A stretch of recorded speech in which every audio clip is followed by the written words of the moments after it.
Hey, There we go. got the hat, ready to go. Thank you for being here.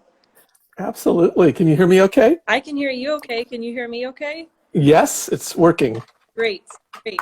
Wonderful. Well, thank you for being here for our first Instagram Live and Empower Hour Live via Instagram Live.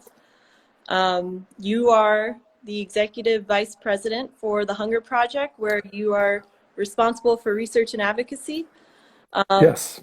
I don't want to say anything more because it's going to ruin my first question. So if you're okay, we'll jump into the interview. Okay, great. Okay, so in 60 seconds could you tell us your Hunger Project story? Yes, I was a graduate student in physics at Berkeley. I had been active in the anti-war movement, and we had ended the war. And I'd been active in the civil rights movement. It was a time of great optimism. And then I heard that they were starting this organization to end world hunger, and I became the first volunteer. I volunteered for 8 years, and then at the height of the African famine, I I knew I had to go all in. So I quit physics and joined staff. Wow. And what year was that? That was January of '85 at the Great. Martin Luther King Center. Wow. Great. Long time ago. So the Hunger Project has three foundational pillars. Yes, Start with women, mobilize communities, and engage local governments. For right. today's discussion and interview, I wanted to ask you some questions. Second pillar, mobilize communities. Firstly, I wanted to ask you why mobilizing communities is essential to the end of hunger. Yes, well, it's community action really that gives people the opportunity to achieve their own aspirations. We are very committed to the dignity of every human being, and dignity means voice and agency. Really, as Mahatma Gandhi said, restoring control over your own life and destiny. And in these very, very poor communities where they have centuries of evidence for why it's hopeless, a local person really needs to awaken them to their own power. And so that's how the Hunger Project starts. It reminds people of their power, the traditional greatness of these rural societies, and how they can improve their own lives. Yeah, absolutely. And how do you think the Hunger Project effectively tackles community mobilization? Well, the most important thing is that it has to be people that you trust. It has to be people from your own community. Mhm. And so the Hunger Project has trained hundreds of thousands of local community leaders Mhm. who have discovered themselves that they were sort of waiting, that their village was sort of waiting for someone to rescue them that never came, and that they could make a difference themselves. And it spreads. Yeah. But having those local community leaders Mhm. is the heart of everything. Yeah, absolutely. And you lead the movement for community-led development at the Hunger Project. Right. Can you speak to the power of this movement? Well, if you want to change the world, you're not going to be able to do it alone. And the paradigm of development is mostly top down and paternalistic. And at best, it makes people even more dependent. And at worst, it seeds corruption. Sure. So the only pathway we see to ending hunger is have resilient communities Mhm. that can ensure voice for everyone, women, youth, minorities, having reliable income streams, a strong, accountable government that they can really hold to account. That's the only way we see it can work. Absolutely. And you kind of answered this just now with this response, but is there anything else you would want to add to the question of why specifically community-led development is so important? Maybe talk more about the bottom-up approach. Yeah. So this prevailing paradigm that has to be transformed, uh, we just need lots of people doing it. So I discovered, as I was talking to people, one, that the Hunger Project and every other organization that had taken this journey and discovered that this was the path to ending hunger all felt alone. because there were no funding windows for it. There was therefore no body of evidence, no shared best practices. As a discourse of development, it was missing. And so in the run-up to the Sustainable Development Goals in 2015, I spoke to the leaders of some of these organizations, and they agreed, hey, let's work on this together. So we launched it, and we now have 72 of the biggest organizations in the world, name brand organizations with total annual budgets of $6 billion a year, and that gets people's attention.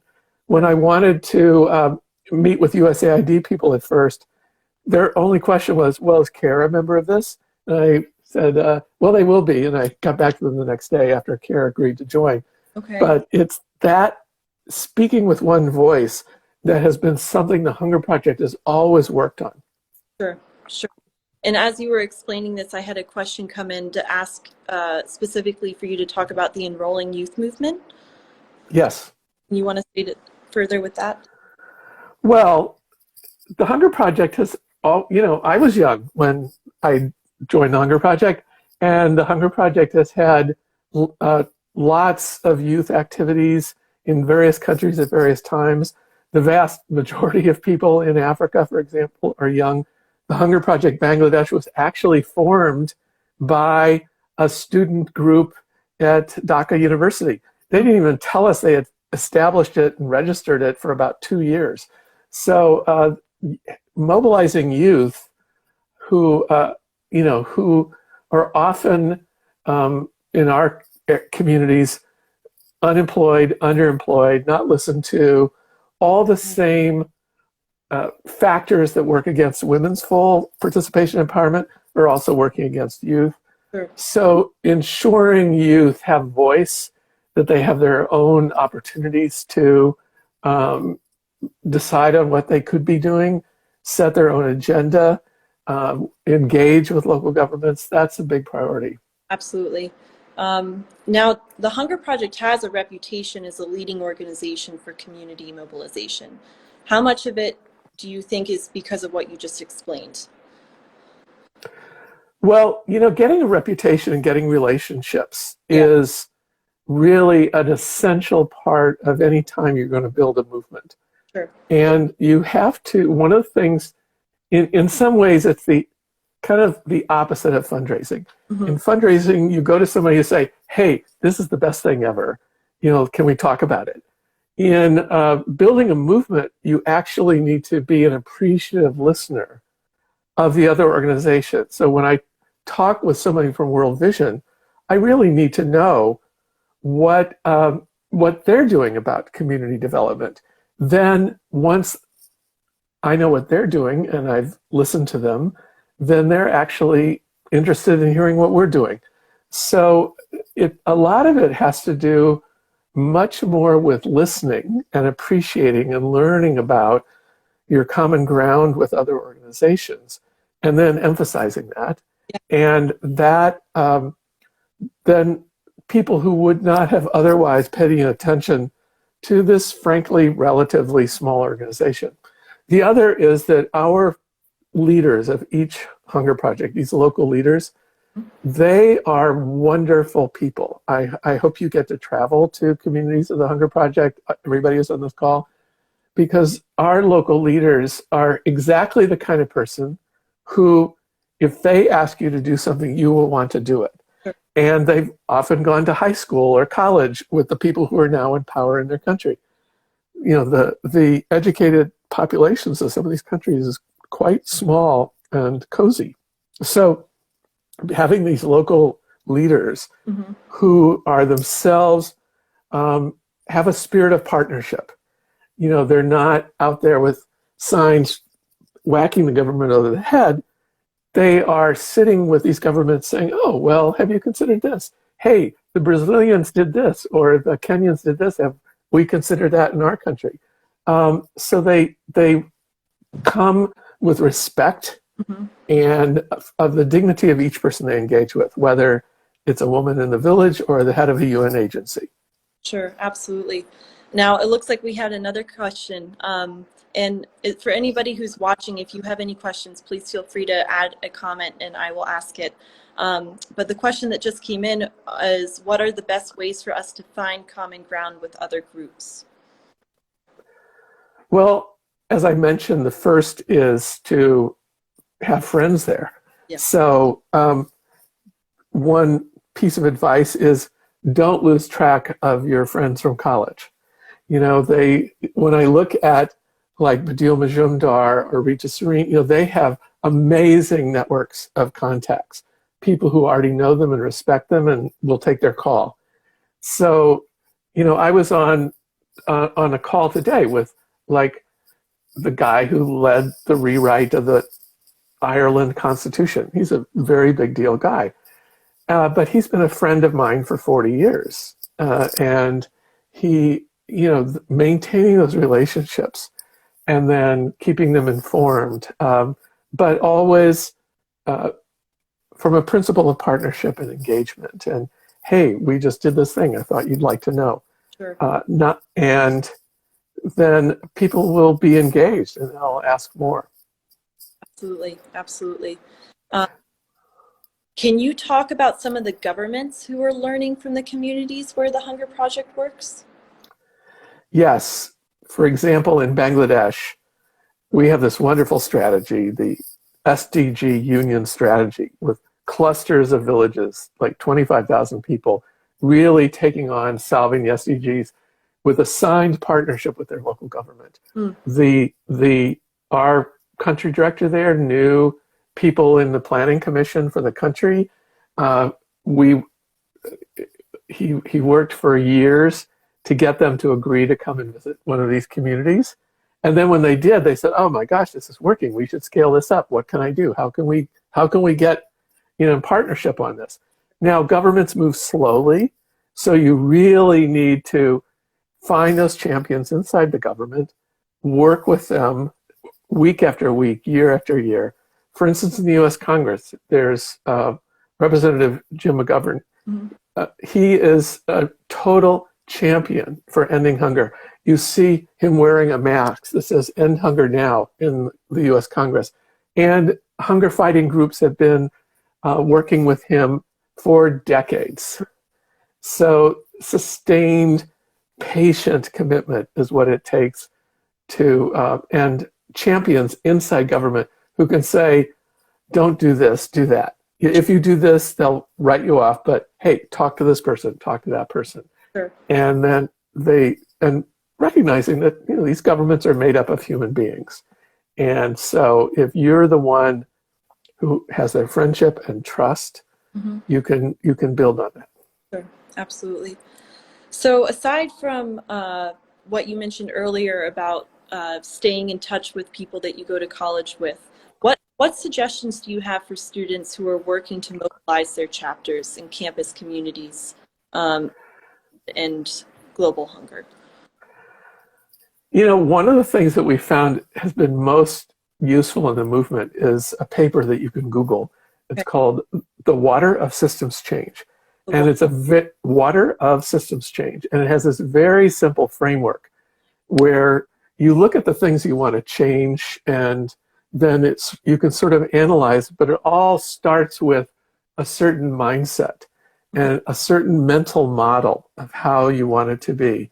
So the first step is you need to really be able to communicate with people about sort of your vision of your mental model for how it could be, and be able to engage with people long enough that they can that it can make sense for them. Because, you know, the facts about poverty are largely unknown to so many of the people that we're going to engage with. And you can't beat them over the head with it. You know, you're going to need to engage them and have them interested. And only a small fraction of people will be. So you really need to find those people who are interested, and then create events, create opportunities for them to get together, opportunities for them to contribute. You know, the greatest need, the genuine human need, isn't just food, water, shelter. every creature has those same needs. The uniquely human need is to contribute, to create, to produce. So as an organizer, you need to create opportunities for people to contribute and to want to contribute and to be appreciated for the contribution they are. You know, I remember in my college days, there were groups that were so righteous, you know, you never felt good around them. They always made you feel that you weren't good enough. And then there were groups that really appreciated whatever you brought. And those are the groups that thrive. Those are the groups that you wanted to, you know, stay up for and work for and do things for. So creating that social environment, that norm of success and progress, that sense of momentum is really key to any organizing process. Absolutely. Absolutely. Great. Well, thank you so much. Thank you for being here. You're welcome. This again is the first of hopefully a monthly series of Empower Hours. We'll have different speakers. Maybe John, you'll be back in the months ahead to speak further about the Hunger Project organization. Yep, I'll have my hat ready. Yes, I'll bring mine next time. Is there any other things you would like to share? And again, for those watching, if you have any final questions or comments, please do share those now. Well, you know, I just feel that Feel Good is a terrific opportunity. I didn't understand it at first. And then I watched Kristen in action. Yeah. Because, you know, it takes a while to make those sandwiches. And you can really have a powerful conversation with people while they're waiting for their grilled cheese sandwich. So I got it after a while. And then, so I think that and the other thing was, you know, I was like any other person interacting with Feel Good. They actually had me feel good, not only through a great grilled cheese sandwich, but through appreciating my participation, appreciating my willingness to have a conversation about something that really matters in our world. Absolutely. So I really want to thank everybody who sees this, everybody who is mobilizing their campuses. It's I can't think of a more important thing to do, and don't lose track of those contacts. I agree. I agree. All right. Well, I think a good final question would be, what is your favorite grilled cheese? Oh my gosh, that's a great question. Gruyere is really good. But, you know, sometimes I'm in a cheddar mood. So Gruyere, cheddar, Gruyere, kind of depends. Both sound good to me. Yes. Well, thank you so much. Okay. Really appreciate it. Oh, you're very welcome. Go get them. Thank you. Have a good rest of your night. Thank you, everybody. Okay. Okay, bye for now.